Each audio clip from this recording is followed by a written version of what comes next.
never thought my own family would treat me worse than a stranger on the street. My stepsisters made me sleep in the garage like I was nothing more than an unwanted pet, while they lived in luxury just feet away. When they threw my belongings in the trash and told me I didn't deserve a roof over my head, I stayed silent. But when my husband walked through that door and saw what they had done, those 3 words he spoke changed everything forever. Before we jump back in, tell us where you're tuning in from. And if this story touches you, make sure you're subscribed, because tomorrow I've saved something extra special for you. You know those moments in life when you realize that the people who are supposed to love you the most are actually your greatest enemies? That's exactly what I discovered on a cold winter evening that I'll never forget as long as I live. My name is Elena, and this is the story of how I went from sleeping on a concrete floor to discovering that sometimes the universe has a way of balancing the scales in the most unexpected ways. I want to tell you this story not for sympathy, but because I believe it contains lessons that could change how you see the world and your place in it. It all started 3 years ago when my father married Victoria, a woman who seemed charming and loving during their courtship, but revealed her true nature the moment she moved into our family home. Victoria brought with her 2 daughters from her previous marriage, Anastasia and Delphine, both in their mid-20s like myself, and both spoiled beyond belief by their mother's previous wealthy husband who had left them a substantial inheritance. From the very first day they moved in, I could sense the shift in dynamics. My father, bless his heart, was so smitten with Victoria that he failed to see the subtle but cruel ways she and her daughters began to isolate me from my own family. It started small, almost imperceptibly.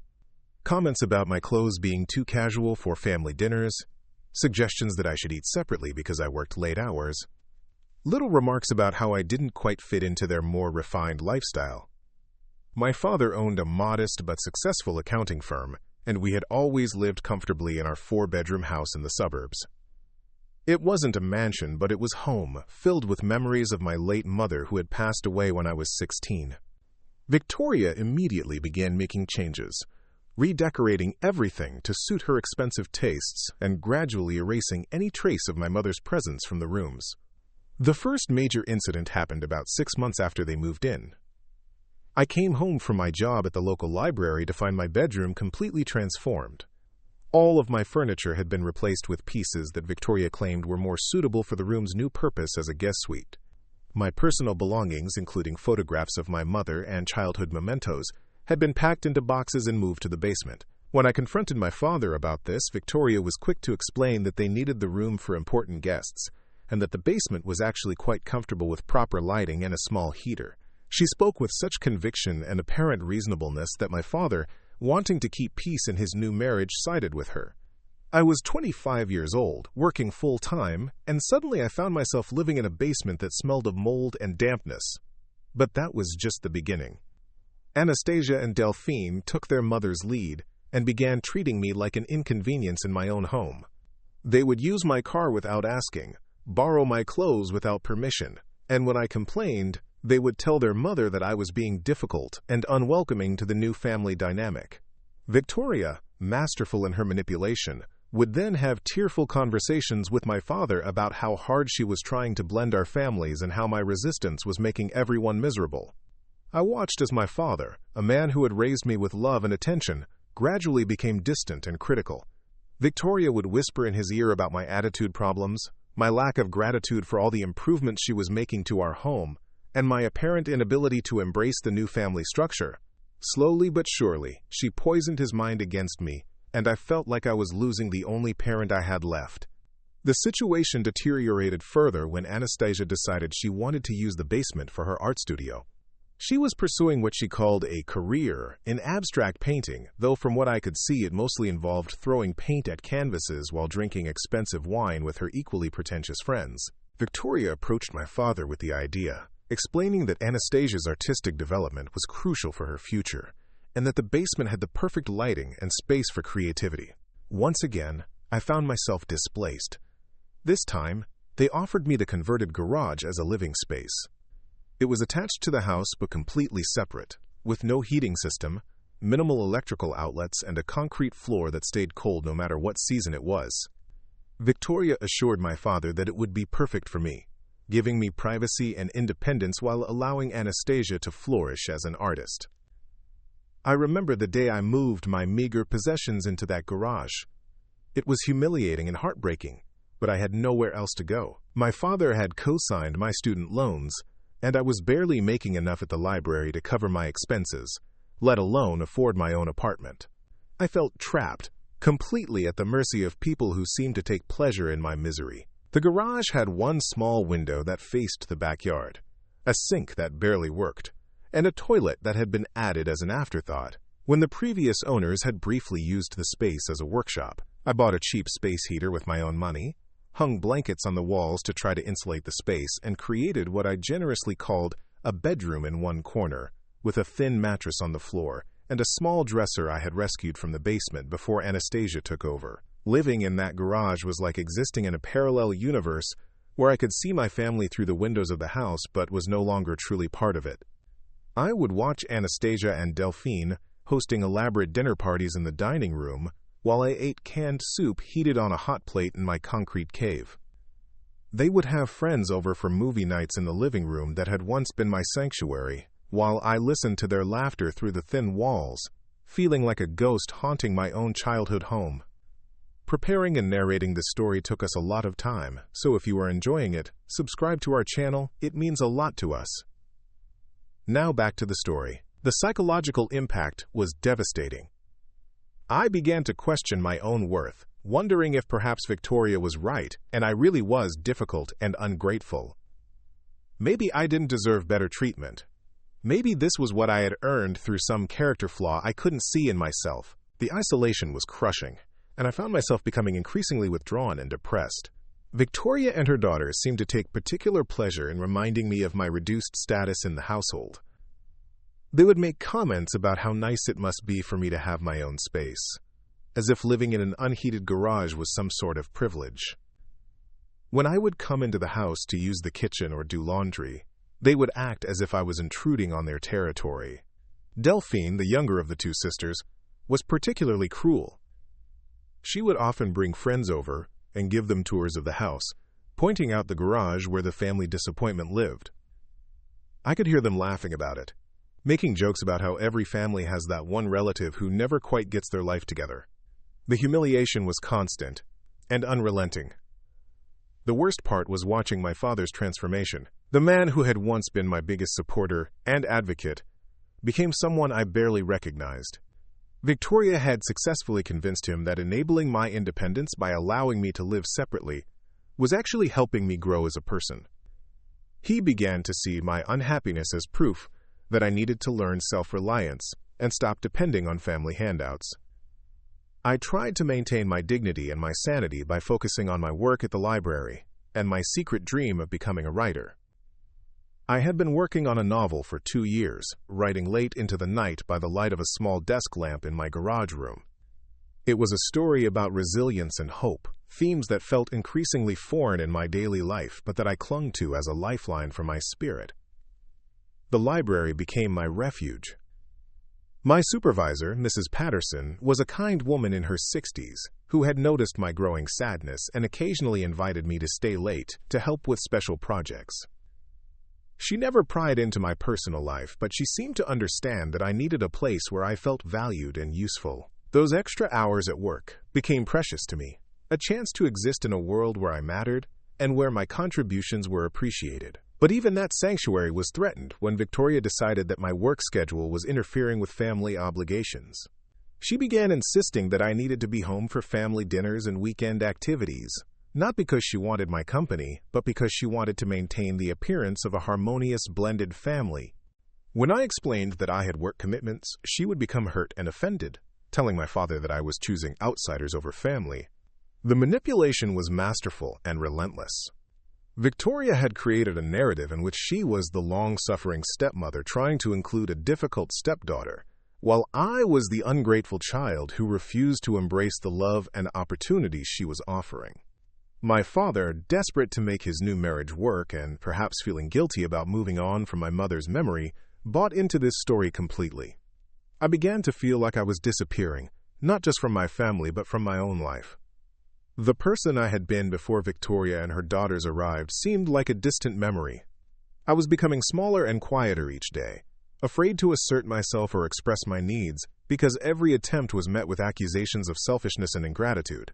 The breaking point came on a particularly cold February evening when I returned from work to find all of my remaining possessions scattered across the driveway. My clothes, books, laptop, and even my mother's jewelry box were lying in heaps on the wet pavement, some items already damaged by the light rain that had been falling all day. I stood there in shock, trying to process what I was seeing, when Anastasia appeared at the side door of the house. She was smiling, actually smiling, as she explained that they had decided I was taking up too much space in the garage and that it was time for me to find alternative arrangements. She spoke as if she was doing me a favor, helping me take the next step toward true independence. When I asked where I was supposed to go, she shrugged and suggested that perhaps it was time for me to stop relying on family charity and figure out how to support myself like a real adult. I stood there in the driveway, my belongings scattered like debris from a destroyed life, and something inside me finally broke. Not in the way you might think, where I collapsed or gave up, but in the way that sometimes breaking is actually the first step toward rebuilding something stronger. As I knelt down to gather my mother's jewelry box from a puddle, my hands shaking from cold and shock, I made a decision that would change everything. I wasn't going to beg. I wasn't going to cry in front of them. I wasn't going to give them the satisfaction of seeing me completely destroyed. Instead, I carefully collected my belongings, loading them into my car with as much dignity as I could muster, while Anastasia watched from the warm safety of the house, probably recording the whole thing on her phone to share with her friends later. That night, I drove to the 24-hour laundromat across town and sat in my car in the parking lot, trying to figure out what to do next. I had exactly $347 in my checking account, not nearly enough for a security deposit on an apartment, and my credit wasn't good enough to qualify for most rental properties anyway. I called my supervisor, Mrs. Patterson, swallowing my pride to explain my situation. She didn't ask too many questions, just told me I could sleep on the couch in the library's break room for a few nights while I figured things out. Her kindness in that moment felt like a miracle, and I promised myself that someday I would find a way to pay it forward. The library became not just my workplace, but my temporary home, and I began to see it as a symbol of hope rather than just a refuge.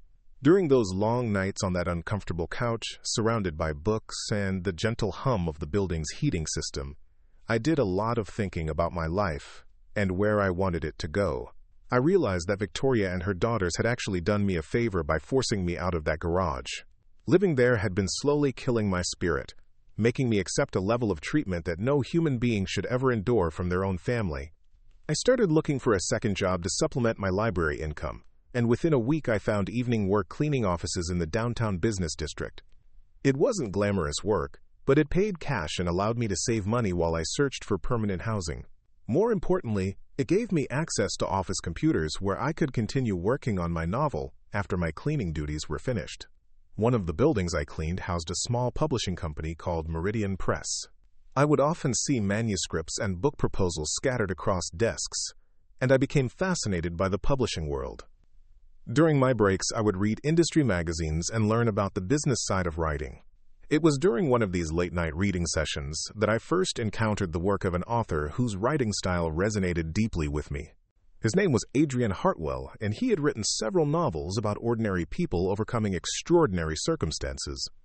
His characters were flawed and human, struggling with real problems that felt authentic and relatable. I found myself staying up until dawn reading his books, feeling less alone in my struggles because his characters faced similar challenges with courage and determination. I began to incorporate elements of his writing style into my own novel, not copying his work, but learning from his approach to character development and emotional truth. My writing became stronger and more focused, and for the first time in months, I felt like I was moving towards something positive, rather than just running away from something negative.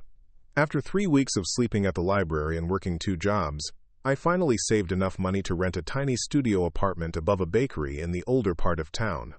It wasn't much, maybe 400 square feet with a kitchenette and a bathroom that required creative maneuvering, but it was mine. No one could take it away from me or make me feel unwelcome in my own space. The apartment came furnished with basic pieces that had seen better days, but I was grateful for every stick of furniture. I bought cheap flowers from the grocery store and hung fairy lights around the windows to make the space feel warm and inviting. For the first time since my mother died, I felt like I had a real home again. My father called once during this transition period, and the conversation was heartbreaking. Victoria had convinced him that my moving out was a sign of my ingratitude and selfishness, that I had rejected the family's attempts to help me grow and mature. When I tried to explain what had really happened, he cut me off and said that Victoria had already told him about my tendency to exaggerate and create drama. I realized in that moment that I had lost my father completely, not to death like my mother, but to manipulation and lies. It was almost worse than death because he was still alive, still in the world, but completely unreachable. The grief was overwhelming, but it also clarified something important for me. I was truly on my own now, and I needed to build a life that didn't depend on anyone else's approval or support. I threw myself into my work and my writing with renewed energy. At the library, I volunteered for every special project and additional responsibility, slowly building a reputation as someone reliable and hardworking. Mrs. Patterson began giving me more complex tasks and eventually recommended me for a promotion to assistant head librarian, which came with a significant pay increase. My novel was finally taking shape, and I began submitting chapters to online writing communities for feedback. The responses were overwhelmingly positive, with many readers asking when the full book would be available. Their encouragement gave me the confidence to start querying literary agents, a process that was both terrifying and exhilarating. It was during this period of rebuilding and growth that I met Daniel. I was working late at Meridian Press, finishing up the cleaning and using their computers to research agents, when I heard footsteps in the hallway. I quickly closed my browser and grabbed my cleaning supplies, expecting to encounter a security guard who would ask why I was still in the building. Instead, a tall man in his 30s appeared in the doorway, looking as surprised to see me as I was to see him. He was handsome in an understated way, with dark hair and intelligent eyes, wearing jeans and a sweater instead of the business suits I usually saw in this building during the day. He didn't look angry or suspicious, just curious about why someone was working so late. He introduced himself as Daniel Ashford and explained that he owned the building and often came in during off hours to check on things. I was mortified, certain that I was about to be fired for using company resources for personal projects, but he seemed more interested in my story than in disciplining me. When I stammered out an explanation about working on my novel, his face lit up with genuine interest. Daniel turned out to be not just a building owner, but an investor in several creative ventures, including Meridian Press. He had a degree in literature from Columbia and had always been passionate about supporting emerging writers. When he learned that I was both the cleaning person and an aspiring novelist, he was intrigued rather than judgmental. He asked if he could read some of my work, and I was terrified but also thrilled by the opportunity. I printed out the first 3 chapters of my novel and left them on his desk the next evening with a note explaining my situation and thanking him for his interest. I didn't expect to hear back from him, assuming that a busy businessman wouldn't have time to read the work of someone he'd met under such unusual circumstances. But 3 days later, I found a handwritten note waiting for me at the cleaning office. Daniel had not only read my chapters, but had written a detailed response praising my writing style and offering specific suggestions for improvement. He wanted to meet for coffee to discuss my work further, and he signed the note simply as a fellow lover of good storytelling. Our coffee meeting turned into a 3-hour conversation about books, writing, and life. Daniel was nothing like the wealthy men I had imagined from watching Anastasia and Delphine's social circles. He was thoughtful and humble, more interested in ideas than in status symbols. He told me about his own struggles to find meaningful work after college, how he had started with nothing and built his business through persistence and good decisions rather than family connections. I found myself telling him about my family situation, something I had been too ashamed to discuss with anyone else. I expected him to be shocked or judgmental, but instead he listened with compassion and understanding. He shared his own story of growing up with a difficult stepfather who had made him feel unwelcome in his own home, and I realized that painful family dynamics weren't limited to any particular economic class. Over the following weeks, Daniel and I began meeting regularly to discuss my writing progress. He connected me with editors and agents in his network, always positioning these introductions as professional opportunities rather than personal favors. He was careful never to make me feel like I owed him anything, or like our developing friendship was dependent on my gratitude for his help. What I didn't know during those early months of our friendship was that Daniel Ashford was far more successful than he had let on. He dressed casually and drove a modest car to our meetings, and his office at Meridian Press was small and cluttered rather than opulent. I assumed he was a small-time investor who owned a few buildings and had done well for himself, but nothing had prepared me for the truth about his actual circumstances.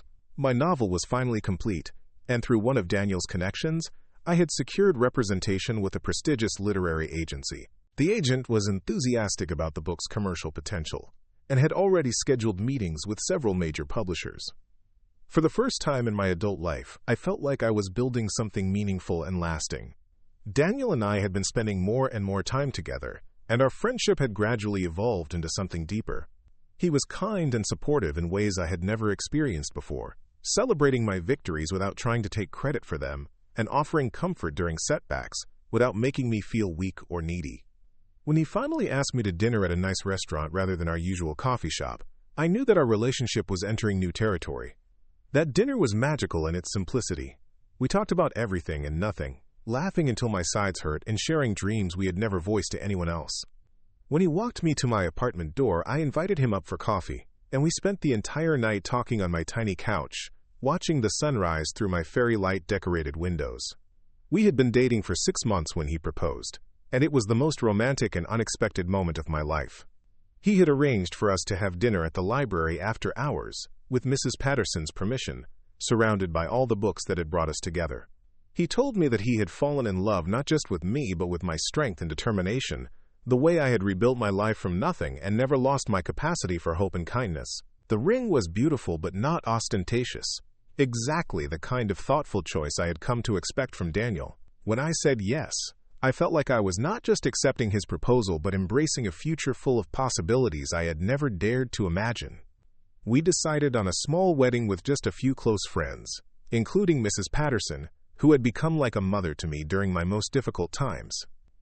My father did not respond to the wedding invitation I sent, which hurt but didn't surprise me. Victoria had probably convinced him that any attempt to reconcile with me would be disloyal to their marriage. I had learned to accept that some relationships are too damaged by lies and manipulation to be repaired, and I focused instead on building new connections based on honesty and mutual respect. Daniel and I settled into married life in a charming house he owned in a quiet neighborhood across town from where I had grown up. It was nothing like the mansion I might have expected from someone successful enough to own multiple properties, but it was perfect for us. We had a library room where I could write, a garden where we could grow vegetables, and enough space to host dinner parties for the friends we were making in our new life together. My novel was published 8 months after our wedding, and the launch party was everything I had dreamed it would be. Daniel was so proud, introducing me to everyone as his brilliant wife, the novelist, and I felt like I had finally found my place in the world. The book received positive reviews and modest sales, enough to establish me as a legitimate author and give me confidence to begin work on my second novel. I thought my story of triumph over adversity was complete, that I had successfully escaped the toxic environment of my family and built something beautiful in its place. I had no idea that the universe still had one more chapter to write, one that would bring my old life crashing into my new one in the most unexpected and dramatic way possible. Up next, you've got 2 more standout stories right on your screen. If this one hit the mark, you won't want to pass these up. Just click and check them out. And don't forget to subscribe and turn on the notification bell so you don't miss any upload from us.